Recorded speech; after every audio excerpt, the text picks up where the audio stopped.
So we started talking about heat and work and our delta E. And remember, delta E is a state function because Q and W can be different, but our delta E is dependent on the outward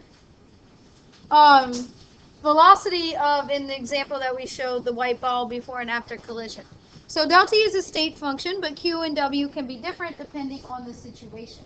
So we're going to look at calculating. And one of the biggest things with these calculations is making sure you really read your problem to understand whether Q or W is a positive or negative sign. Whether work is being done by the system or to the system, whether the system is losing or gaining heat. So that's really important because that's going to make a difference in your delta E. And it's really important you read your examples clearly for that. So let's go through an example. If burning fuel in a potato cannon, that's irrelevant, gives 855 joules of kinetic energy to the potato and releases 1,422 joules of energy from the cannon, what is the change in internal energy of the fuel? So our system is our fuel. That's the first thing that we need to get from that word problem. And we're looking for our delta E. And we're given our Q and our W, but we're given our Q and our W of the potato. So that's also really important that we understand that concept. So the first thing is we are looking for internal energy of our fuel. That's what we want to find. And we're given the Q of the potato, and we're given the W of the potato. So our Q potato is going to be 855. Actually, that's not right. Because we have kinetic energy is given to the potato, and we're releasing for 1,422 joules of heat. So this is W, and this is Q. So work is being done on the potato, because it's told us that we're given 855 joules of of work to the potato, so that's positive. And the potato, the cannon is releasing 1,422 joules of heat, so that means that the heat of the potato is positive. But we're looking for our delta E of the fuel. That's really important also. We're not looking for a delta E of the potato. So with our conceptual plan, we know our system and our surroundings are related. So our Q of our systems and our Q of our surroundings are equal but opposite signs. So is our work. And our delta E is going to be equal to Q plus work. So we can find our Q of our fuel and our W of our fuel because we know Q and W of the potato. And then we can find our delta E of our fuel. So again, make sure you pay attention to what is being told with these examples because that's going to be really important. So first we're going to find our Q of our fuel. So negative Q of fuel is going to be equal to Q of our potato. So we know Q of potato. Q of our potato is going to be 1422.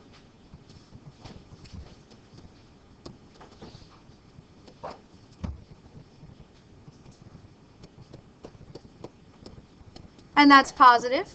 So our Q fuel is going to be the opposite of that.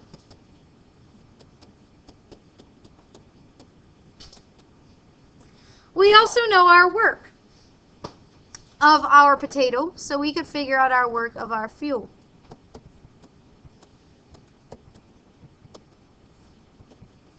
So our work of our potato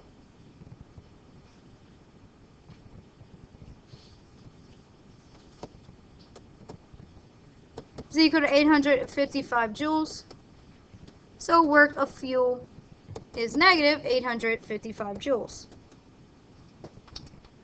So now that we have our Q of our fuel and our work of our fuel, now we can figure out our delta E of our fuel.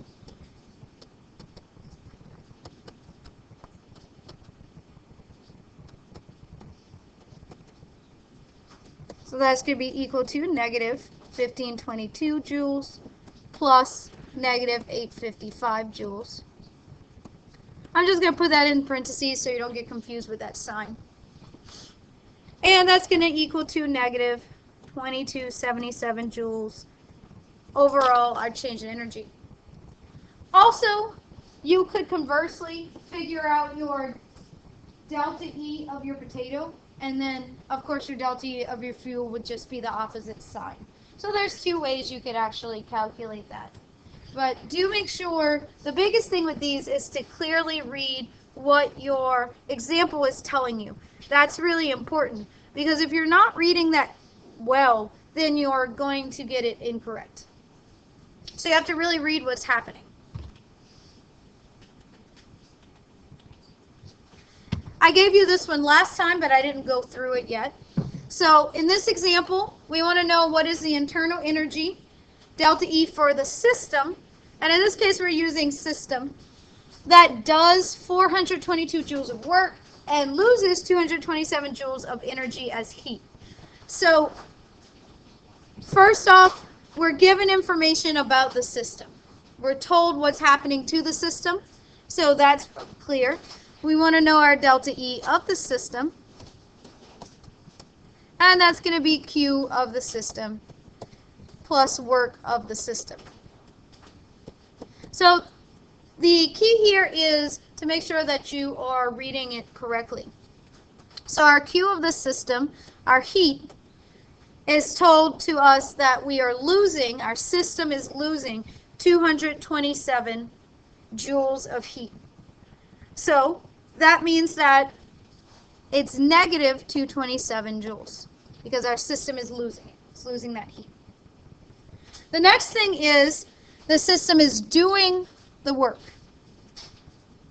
So that means that our system is doing work onto something, so it's also losing that work energy. So that's negative 422 joules. So if it's doing the work, it's giving the work to something else. Something is receiving it, it's losing it. So both of those signs are negative. Our delta E is going to be negative 227 joules plus negative 422 joules. So that gives us an answer of B, negative 649 joules. And of course we can add those together because they're both in joules. So it's our two units of measurement of energy have to be in the same units for us to be able to do that calculation. Bless you. Now heat is exchanged, and when we talk about thermal energy, we're often talking about heat being exchanged. So heat is exchanged between our system and our surroundings. It occurs when the systems and surroundings have a different temperature.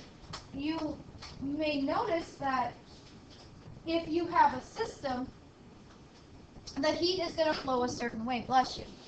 Heat flows from matter with high temperature to matter with low temperature until both objects reach the same temperature. So we call that thermal equilibrium. If you put your ice into your water, then the heat from your water is going to flow into the ice cubes, melting it, and it's going to make your water feel colder. It's not that your water is getting the coldness from the ice, it's that the higher temperature water, the heat is flowing from it to the ice cubes. And that's what's happening, and then eventually everything becomes a equilibrium temperature. All your ice melts because, of course, when the ice gets to a higher temperature, it's going to change state. And you're eventually going to be at thermal equilibrium. Now, you have to also realize that what we're talking about there is your system being your ice water and your actual warm water. But then eventually, once it reaches that equilibrium, the effect of the outward temperature of the atmosphere is going to eventually affect it. So it's not just going to stay that cold temperature, but it will if you have something like a thermos that is keeping it insulated so the outward temperature isn't getting in it. And then it'll stay that equilibrium temperature for a while. Of course, eventually, even with something really insulated, it's going to eventually still be affected by the outward temperature. So we call that thermal equilibrium.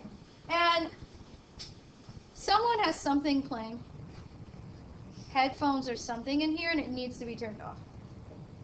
Some sort of music. Thank you. It is completely throwing me off of trying to teach. Okay, so we call that thermal equilibrium, and we're always flying from high temperature to low temperature, even though we might consider, oh, we're putting ice in that to cool it off. In reality, what's really happening is where heat is still flowing from high temperature to low temperature. So when a system absorbs heat, its temperature overall is going to increase. The increase in temperature is directly proportional to the amount of heat absorbed. So we can follow how a system is releasing heat by measuring the temperature of the surroundings. Now, often it's hard to actually measure the system when we're talking about a chemical reaction, but we can still follow this based on temperature. So we do have to have a constant for that, for it to work, for it to be proportional. So that's our proportionality constant, or it's often called heat capacity. And that's usually shown as C. And C is in units of joules per degree Celsius or joules per Kelvin. You have to make sure you know what your C units are in for your Q. So you know what your Q units are. So that's our C, and it's what we call our heat capacity. Now, the heat capacity of the object, this C, this constant, is dependent on what you have in the mass of it. So the heat capacity of an object does depend on its mass. 200 grams of water requires twice as much heat to raise its temperature by 1 degree Celsius than 100 grams of water. And that can affect your C, so you do need to know those concepts. Heat capacity of an object depends on the type of material. Some material conducts heat really easily, and some material doesn't. So material that doesn't conduct heat as well is going to take more temperature to change that. So we do need to understand that heat capacity is related to different objects. So 1,000 joules of heat energy will raise the temperature of 100 grams of sand by 12 degrees Celsius, but only raises the temperature of 100 grams of water by 2.4. So water is absorbing, it takes more energy to raise that temperature. So not only do we need to know C as a constant, but we need to know C specifically for different objects. Now you do not have to memorize C's. If C is important to your calculations, I will give them to you, because that is unnecessary to memorize a bunch of heat capacities. So the measure of a substance's intrinsic ability to absorb heat is our specific heat capacity. This is where, notice with this term, our heat capacity is just shown with C, and we were looking at joules per degree Celsius or joules per Kelvin, and it is dependent on mass. Our specific heat capacity is intrinsic, meaning it's not going to depend on mass. And notice that the units have grams in them. So what we're typically going to be using is our specific heat capacity, so we don't need to worry about the amount of mass that we have. So it's specifically the amount of heat energy required to raise the temperature of 1 gram of a substance by 1 degree Celsius. Now still, you will have different heat capacities for different substances, but this way this eliminates having different C's for different amounts of material. So this is specific for any amount. So the units are in joules per grams times degrees Celsius. And notice that gram term is in there. So this is denoted, it's still a C, but it's denoted a C with a little s, and that's specifying that that mass term is in there. And therefore, we can use this specific heat no matter what amount of water we have. We would always use 4.18. The molar heat capacity is the amount of heat energy required to raise the temperature of 1 mole of a substance to 1 degree Celsius. But what we'll typically be using more is the specific heat. The molar heat would have mole in the term instead of grams. Again, if we're using these terms, you will be given this. You do not have to memorize the heat capacity for different materials. The different material heat capacities will be given to you. Though water is one that you use a lot more, so a lot of chemists will know water's heat capacity offhand as 4.18. But again, you don't really have to memorize those. So let's look at an example. Well, first, you're going to do an iClicker question.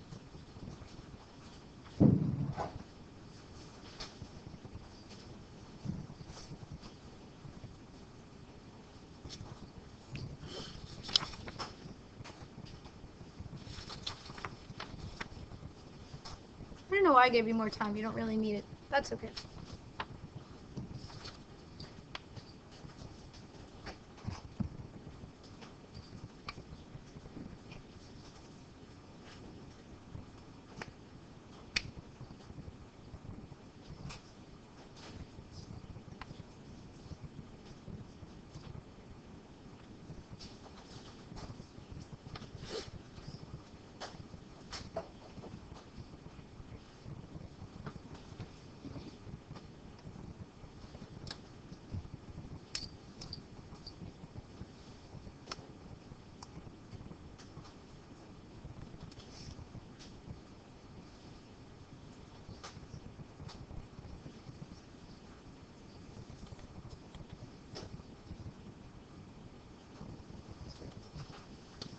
So let's look at water. Water has a pretty high specific heat capacity, 4 point something. That's pretty high. And if you look at the table, it's really the highest. There you go. Compared to everything else on the table. Now, I'm not saying there's not other things that have a higher specific heat capacity, but in this table, water has the highest at 4.18. Ethanol is pretty close. Ethanol is very similar to water in a lot of our intermolecular interactions, so that makes sense. Of course, our metals get hot really fast. They conduct heat really easily.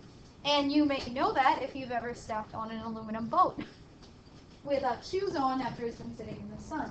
And we see that reflecting based on the lower heat capacity. We also see that sand gets warm pretty fast. So we have some of those materials there that we can compare. So what that says is that allows water to absorb a lot of heat without a large increase in its temperature. The large amount of water absorbing heat from the air keeps beaches cool during the summer, which is why it's always cooler near a body of water, because the water is absorbing the heat and therefore it's not getting to everything else. Without water, it's estimated that the Earth's temperature would be about the same as the moon's temperature on the side that's facing the sun. So it would be pretty hot. Water is commonly used as a coolant because it can absorb a lot of heat and remove it from important mechanical parts. So, of course, you know you need that coolant in your car, and if you don't have it, well, your car starts smoking and the engine seizes up, and it's generally not good. We can use water as a coolant. Now, if you live up north, you usually use antifreeze because it gets really cold up there. It gets colder than where ice freezes. But here, we don't have to worry about it too much. So we can use water. We don't have to use antifreeze as much because we're not really going to freeze too much here. So we can use water. It can also be used to transfer heat to something else because it's a fluid. It's commonly used in that way. So if we're looking at something like this and we're comparing the amounts of heat and we're saying we're keeping the 100 grams of each of these substances, and they each were at least initially at 25 degrees Celsius, which would have the highest final temperature? Well, the one with the lowest number specific heat capacity. The higher the heat capacity, the more energy it's going to take to raise that temperature by 1 degree Celsius. So we can already give some ideas of what we're using. So in lab, we use materials that have lower heat capacity that can heat up really fast when we're trying to do chemical reactions. The heat capacity of an object is proportional to the mass and the specific heat. So we can calculate the quality or the quantity of heat absorbed if we know the mass, we know the specific heat, and we know the change in temperature. So it's really hard to just calculate the amount of heat energy, but it's really easy to measure temperature. It's really easy to measure the mass of whatever object we have. So it's really easy to calculate our Q. So our heat, or Q, is equal to our mass times our specific heat capacity times our change in temperature. And remember, C specific heat is measured in joules over grams Celsius. That's why we have to multiply it by that mass term, because this is considering that mass. So we have to, otherwise we will have mass in our final term. And remember, heat is, a unit of heat is typically joules. So we can multiply it by mass and cancel out the grams, and our temperature and cancel out degrees Celsius, and we're left with joules. So we can still follow our units really easily for this example. So let's look at an example. The first one is how much heat is absorbed by a copper penny. So you already know that Q is going to be positive, because we're telling you heat is being absorbed by the system, the copper penny. Also, for this example, we are assuming that the penny is 100% copper. You may know that more commonly pennies now are not made of 100% copper. That will change its specific heat capacity. So our assumption here is it's a truly copper penny and not one of the newer pennies that's not 100% copper. So just keep that in mind. I won't, if it is a mixture, I'll have to tell you that. With a mass of 3.10 grams, whose temperature rises from -8 degrees Celsius to 37 degrees Celsius.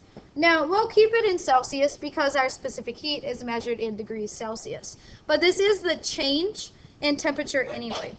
Bless you. So, what we're looking for is how much heat, so we want our Q. And we know it's absorbed, so we know our Q is going to be positive. So we're given our mass,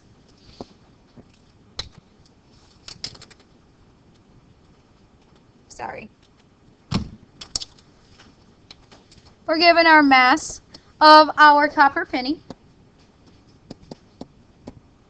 We know what it is, so our material is copper.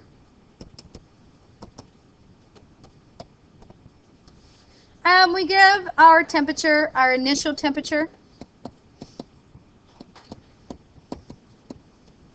is -8 degrees C, and our T final is going to be 37 degrees C.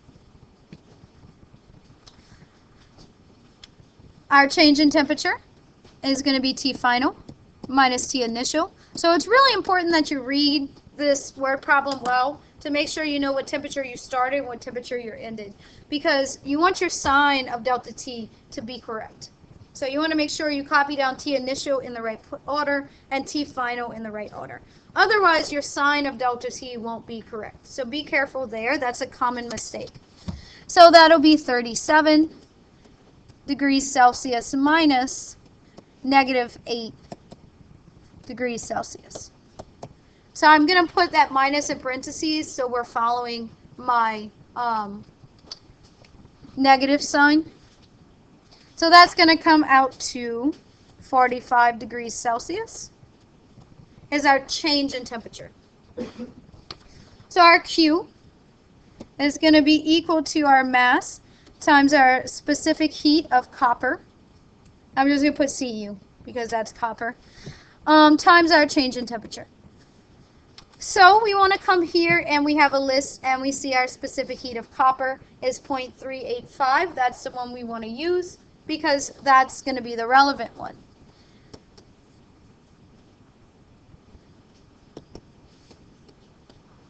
And that's joules times grams degrees C. Now I'm writing this first before I write down mass because notice our units are in joules per grams degrees C. So we want to make sure our mass is in grams so that can cancel out. It is, so we don't have to do a conversion. But if my mass was given in kilograms, but my specific heat capacity units are grams, then I want to do that conversion. So always watch out for that. So our mass is 3.10 grams. Our grams can cancel out. Our change in temperature is 45 degrees C. So that'll cancel out. We're left with joules. That's a unit of measurement of Q, so that makes sense. When we put this together, we get 53.7 joules is going to be the amount of heat that was absorbed by the copper. Now again, double check. This is saying that the copper is absorbing the heat. That means heat should be positive. My calculation came out positive. If it didn't, and it's telling me it should be, then you have to go back and look, and it's likely that you wrote down either your temperature is wrong or you assigned T initial and T final wrong. So watch out for that when you're doing it. Use a little bit of common sense and knowledge of what it's telling you to figure out your answer.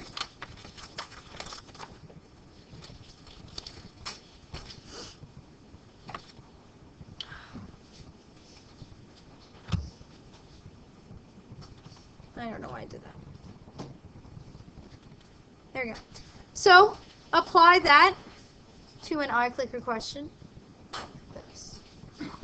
This one is a calculation one, so I'll give you a few more minutes. Or a few more seconds, rather.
Okay. So let's look at another example. How much heat is absorbed by a copper penny with a mass of 3.10 gram? Oh, we just did this one. Sorry. There we go. Calculate the amount of heat released when 7.4 grams of water cools from 49 degrees Celsius to 29 degrees Celsius. So here, you know heat is being released. This one already tells you that. So again, make sure that you're reading these and you're following them. It's going to help you out when you're figuring out the answer.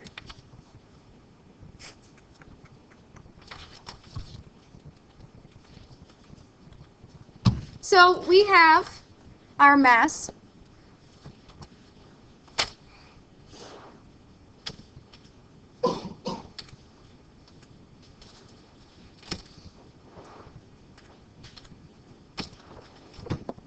There we go. Of water, 7.40 grams. And we know our T initial and T final. So it's cooling this time. So our T initial is going to be 49 degrees Celsius, and our T final is going to be 29 degrees Celsius. So again, our delta T is always our T final minus T initial, and it makes sense that this time that's going to be a negative number because we are cooling.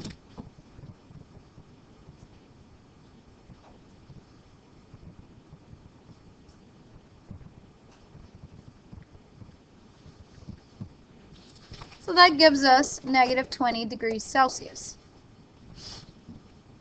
So we can figure out our Q. Our Q is going to be mass of water, which we're given, in grams, so we're good there, times our C-specific heat of water times our delta T. So we're given our mass, it's in grams, so that will be able to cancel out. Our specific heat of water is given to us. It's 4.18.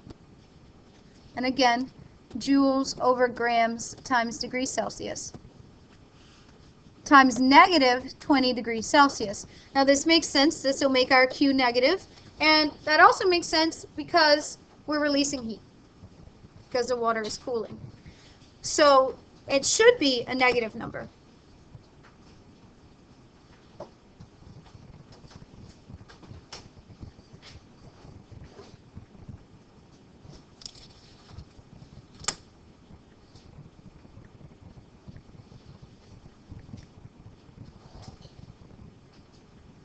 So that should come out to 618 joules. And that'll be negative because it is releasing. The surroundings are gaining 618 joules of heat. So we should be able to figure that out as well with just this. If I asked you how much heat the surroundings was gaining. So looking at this iClicker question, which I don't know why that just happened.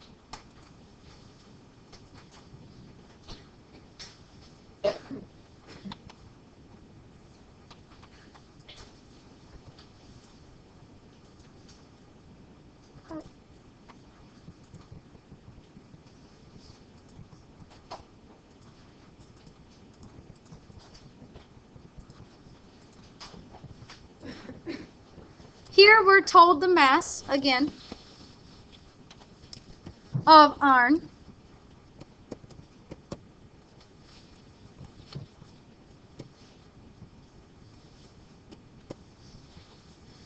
we're told what it's heated to, so we're told the temperature is 95.0 degrees Celsius. Now notice I didn't put TI or TF because we got to read a little bit further with that. And then it's placed into a beaker of water. And then what is the change in heat of the water if the final equilibrium temperature, so this was our T initial, this is our T final, is 57.8 degrees C. Now this is our equilibrium temperature, so this means that our temperature of iron is 57.8 degrees C, and our temperature of water is 57.8 degrees C. That's what that thermal equilibrium means, that it's at equilibrium when they're both at the same temperature. So this temperature is my final temperature for my water, but it's also my final temperature of my object, because that's what we mean by equilibrium. So it's important that you understand that with this example. So we have the heat capacity of iron and we have the heat capacity of water, and we want to know the change in the heat of the water. So that's what we're looking for here. So we want to know heat released to the surroundings. How much did the water gain with that? So what we need to do is, with this example, is we can figure out our heat of our iron because we don't have our initial temperature of water. So since we're not given our initial temperature of water, it's going to be really hard for us to figure out, using the heat capacity of water, our change in heat, because we don't know exactly where it started. We can't just say it started at 0. We don't know that. We can't just say it started at room temperature. We don't know that. But we do know our initial temperature of our iron nail, and we know the final temperature of our iron nail, and we know the mass of iron nail. So we can figure out our Q of iron by knowing our mass of iron times our CSP of iron times our delta T. And then we also know our Q of iron is equal to negative Q of water, because water is our surroundings and iron is our system. And we can't figure out our negative Q or our Q any other way of water because we don't have enough information. We don't know where our initial temperature is. We don't know how much water we have. That's not told to us. So we can figure this out using Q iron. So we don't even need the specific heat of water. It's unnecessary for this calculation. So we will first figure out our Q of iron, and that will be 3, oops, sorry, looking at the wrong place, 1.5 grams of iron. That's our mass, times our specific heat, which is given to you here.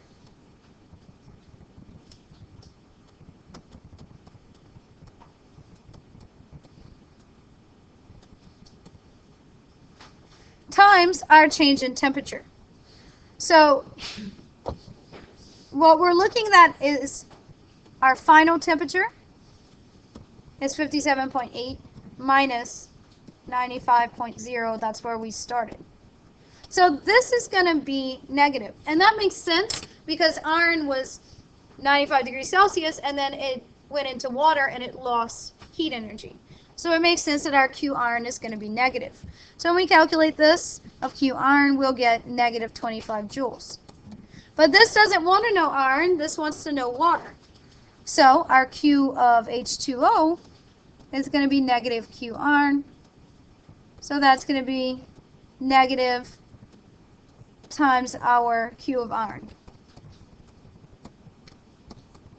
So the answer is B. It's 25 joules because it's water. And that also makes sense because we dropped in the hot piece of iron, and water and heat always transfers from the hot object to the cooler object, in this case water.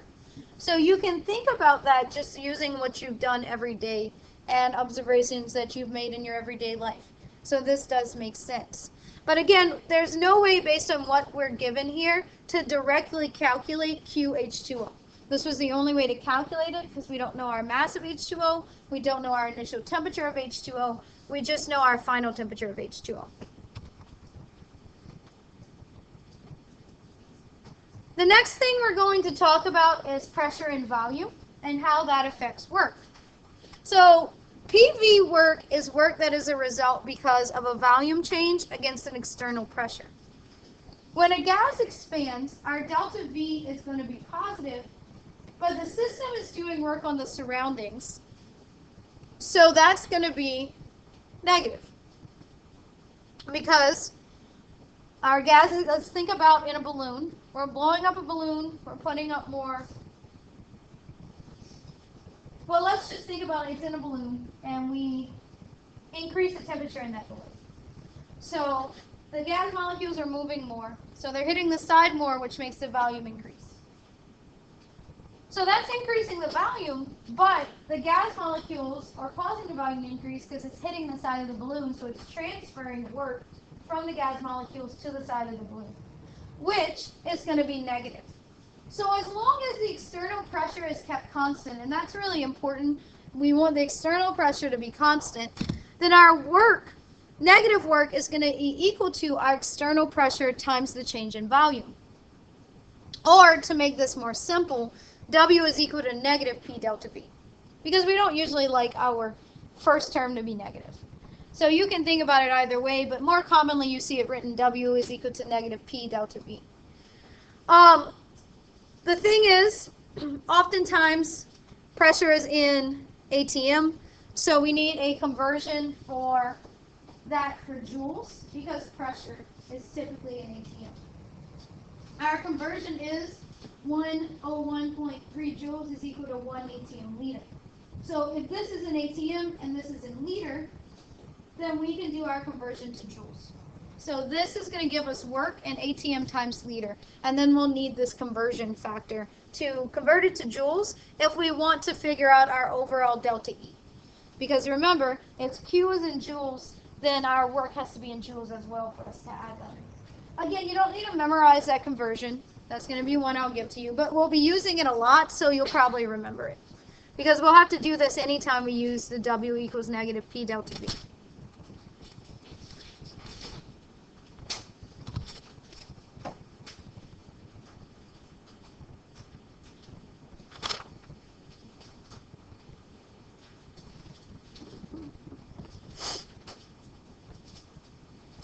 Again, this is another case where you want to really read what it's telling you about what's your initial and final, in this case, value.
So let's look at an example. If we have a balloon and it's inflated from 0.1 liters to 1.85 liters. So our V initial is going to be 0.1 liter. Our V final is going to be 1.8 liters. Against an external pressure of 1 atm, we want to know how much work is being done. So we're given V initial, or V1. We're given V final, and we're giving our pressure at 1 atm. And we're looking for work. In this case, we want to know work in joules. So we'll have to do that calculation. So we know that 101.3 joules is equal to 1 atm liters, so we'll use that at the end. Our first step is we know our P. We can calculate our delta V, so we can figure out our work. Our work is equal to negative P delta V. So we're going to do that, and this is a fairly straightforward. So our delta V, just like our delta T, it's just our change in volume. So that's going to be V final minus V initial. Now remember, we are inflating the balloon's getting bigger. So our change in volume is going to be a positive term. That makes sense because we're making a larger volume. So our change in volume is 1.75 liters. Our work is negative P delta V. So we have our P, it's 1 atm. Don't forget that negative term. Times 1.75 liters. And that's a positive term because the balloon size is getting bigger. So our work is equal to negative 1.75 atm times liter. Because you cannot cancel out atms and liters, you just end up with atm liter. And this makes sense, and it's a good way to follow your units and remember how to do this calculation. But this wants it in joules, so we know 1 atm liter, which we put at the bottom, is equal to 101.3 joules. So we can get our calculation in joules, which is 177. If we are trying to figure out our delta E, so that's our work plus our heat, and our heat's in joules, we have to do this step because otherwise we cannot add them. So this step is going to be used pretty often. If we look at the iClicker question I just gave you, this one's asking for your answers in atm liters, so we're not going to do that final step. We have a gas is expanding again. So our volume is getting bigger, so that means our work is going to be negative. We have an external pressure of 0.948 atm, so that's our P. We have our V initial is going to be 2 liters, and our V final is going to be 4 liters. So our change in V is going to be V final minus V initial, which is 4 liters minus 2 liters. So that's a change in of 2 liters. That's fairly straightforward, and of course it's positive because we are expanding. So our work is equal to negative, don't forget that, P delta V. So that's negative times 0.948 ATM times our delta V, which is 2 liters. So our work is going to be negative 1.896 ATM times liter, but we should only have 3 significant figures, so that is rounded to 1.90. It's already given to us in ATM time liters, so we don't have to do anything else for this one, so our answer is D.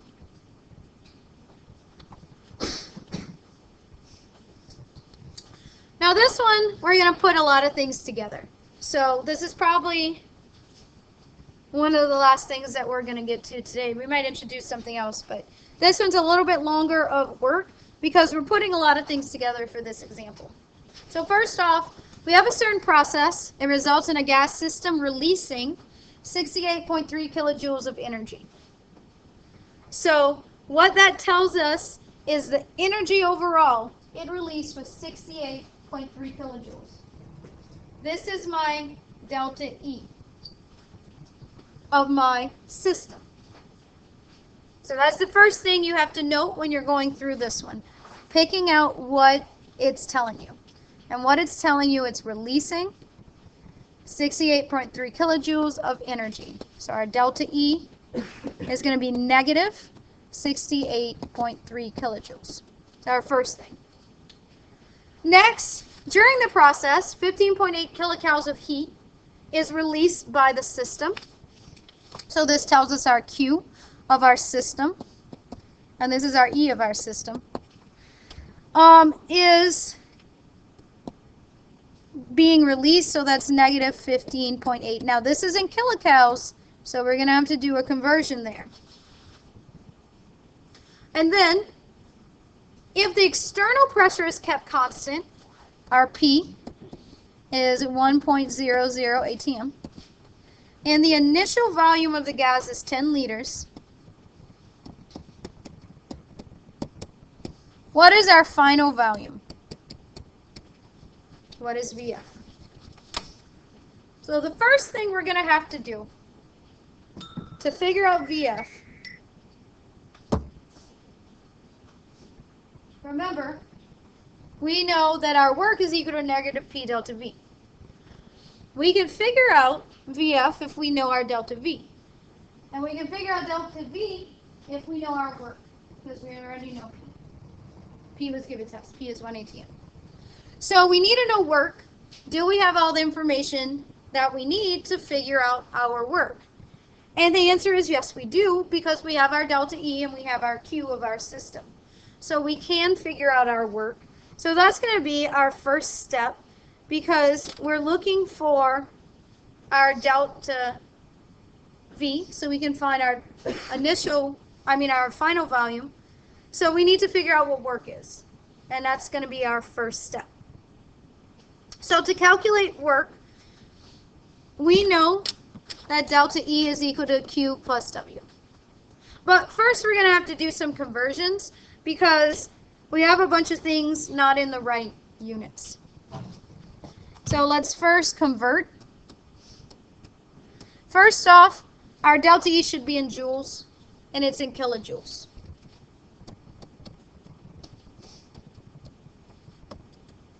So this one's a pretty easy conversion. Don't lose your negative sign in this conversion work. So when kilojoule is equal to 1,000 joules, because kilo is bigger.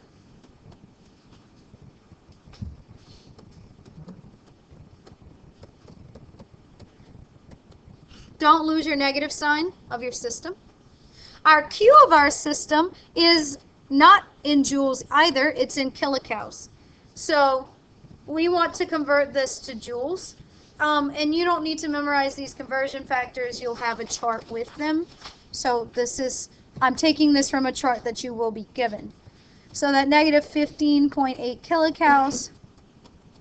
We do have a relationship between calories and joules. So we first want to convert this to calories. Not food calories, energy calories. So 1 kilocal is equal to 1,000 calories. Just like 1 kilojoule is equal to 1,000 joules. It's just that suffix. And then we can look up and find out that 1 calorie is equal to 4.18 joules. Again, you do not need to memorize that. That will be given to you. I will give you a chart with conversions. The key here, though, don't lose that negative sign on your Q. That's really important.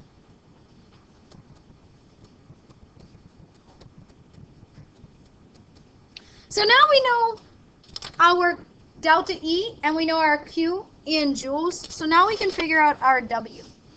So delta E of our system is equal to Q system plus W system. So if we rearrange this equation, we see our W system is equal to delta E minus our Q. So we can figure out our W.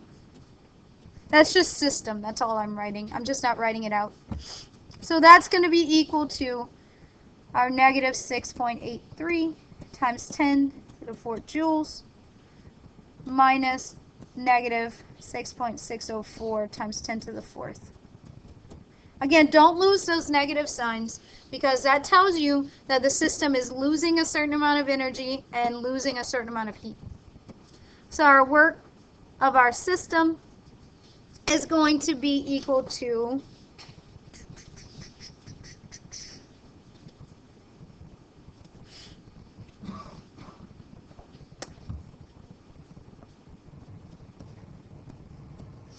2,260 joules. Tell me if that's right because that looks right. I think that's what I have. Did you multiply? This is a minus and this is a negative. Oh yes, it is negative. Okay. I left out that negative sign on something. Oh, it's on here. I just didn't put it. So that would be negative because this term is bigger. So now we know our W system. But a key here, this is in joules, and this is going to give us ATM times liters. So we're going to finish this work, and you should work on trying to get to the end, but we'll start from here. We know our W, but it's in joules, so we're going to have to convert it to ATM liters to be able to use our W equals negative P delta V.